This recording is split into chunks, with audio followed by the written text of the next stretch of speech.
I will start my speech in 3, 2, 1. Good morning, honorable adjudicators, respected opposition, ladies and gentlemen.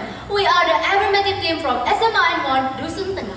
My name is Angela Mareti Karawaheni, and I am the first speaker. Today, we firmly stand to support the motion.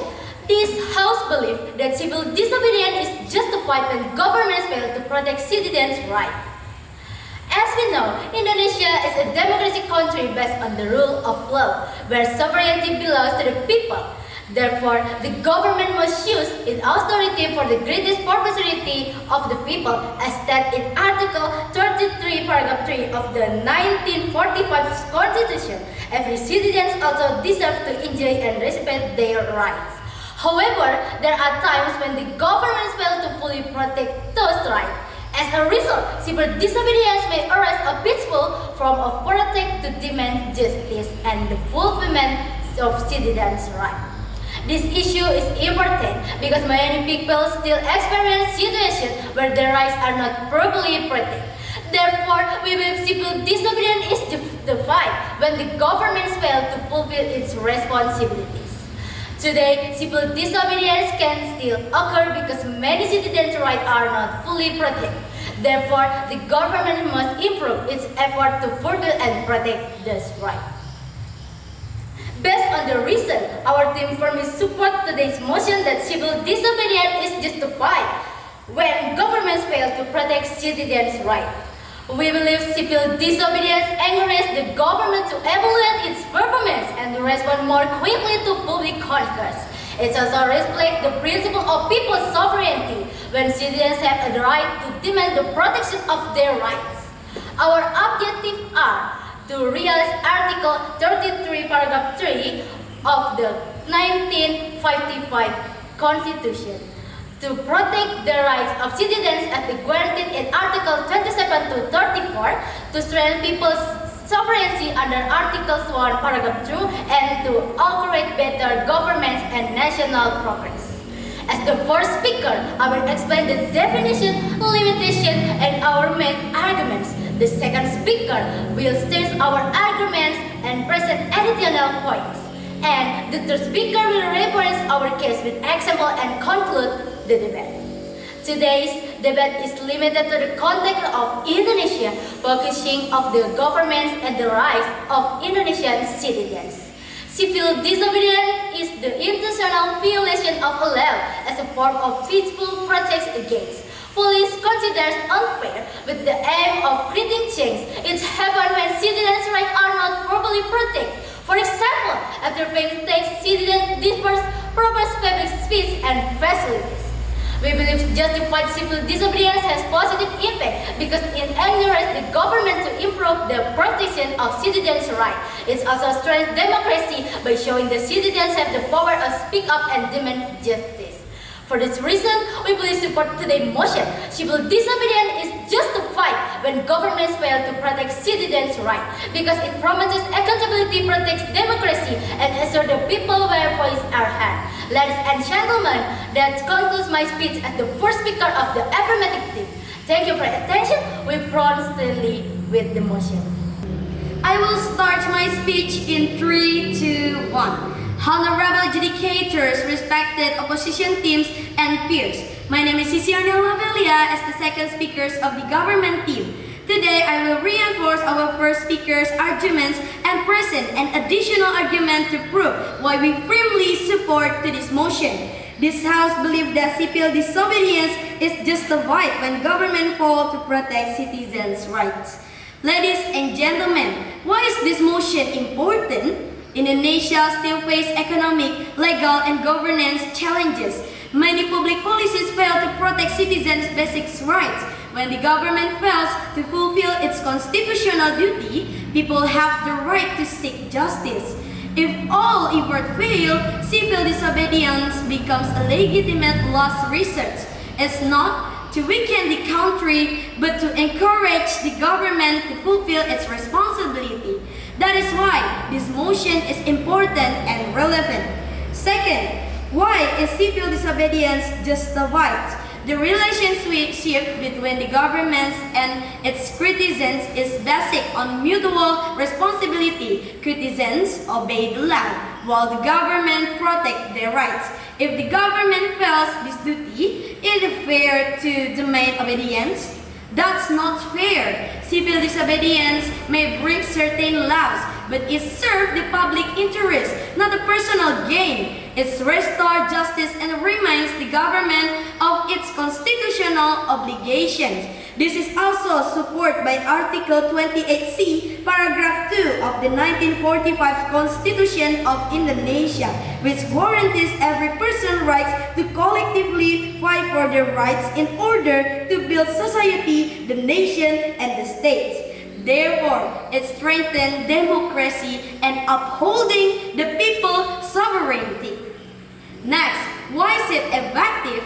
Peaceful civil disobedience creates public pressure that pushes the government to correct unjust policies. When all reasonable effort fails, it becomes a justified last resort to protect citizens' rights. If the opposition says it breaks the law, we ask, is it the government failure to protect constitutional rights also a violation of this duty? Next, if they say they are other solution, we agree. This motion does not claim that disobedience is only option, only that is justified when other effort fail. If they claim it causes violence or damage public facilities, that's incorrect. Civil disobedience can be peaceful through protests, strikes, or boycotts. If they argue it's divided society, we disagree. Peaceful action unites citizens to demand justice and their rights. Honorable adjudicators, when the government fails its constitutional duty and every reasonable effort has been exhausted, peaceful civil disobedience is justified final measure. It's not an attack on the state, but a call for government to respect the people's sovereignty and uphold justice. For this reason, we firmly believe that this House should support the motion, and thank you. Today I will start my speech in 3, 2, 1. Honorable adjudicators, worthy opponents, and estimate audience, my name is Josika Stabilona as the third speaker of the affirmative team. I will not present new argument, instead I will prove that our stance is not only logical but also necessary. Based on my teammates' argument, I will give an example of civil disobedience in Indonesia and show why it is effective and deserves to support. The tax boycott by the people of East Lampung proved that civil disobedience can be effective. They didn't use a violence or destructive protest. Instead of paying tax, they used the money to repair badly damaged roads after the government failed to do so. This shows that civil disobedience can be a positive solution when the government fails to protect citizens' rights. Rather than damaging public facilities, they improve them. This case clearly shows government neglect, which forced people to take action and demand their rights. As the third speaker, I conclude that we firmly support today's motion. Civil disobedience is highly relevant in Indonesia today. We believe it is the one of the fastest and most effective ways to pressure the government to protect the rights of citizens who have fulfilled their responsibilities. It also strengthens the relationship between the government and its people. This proves that the sovereignty of the people truly exists in Indonesia. As stated in Article 1, Paragraph 2 of the 1945 Constitution, and the people have the right to fight for rights under Article 28C, Paragraph 2.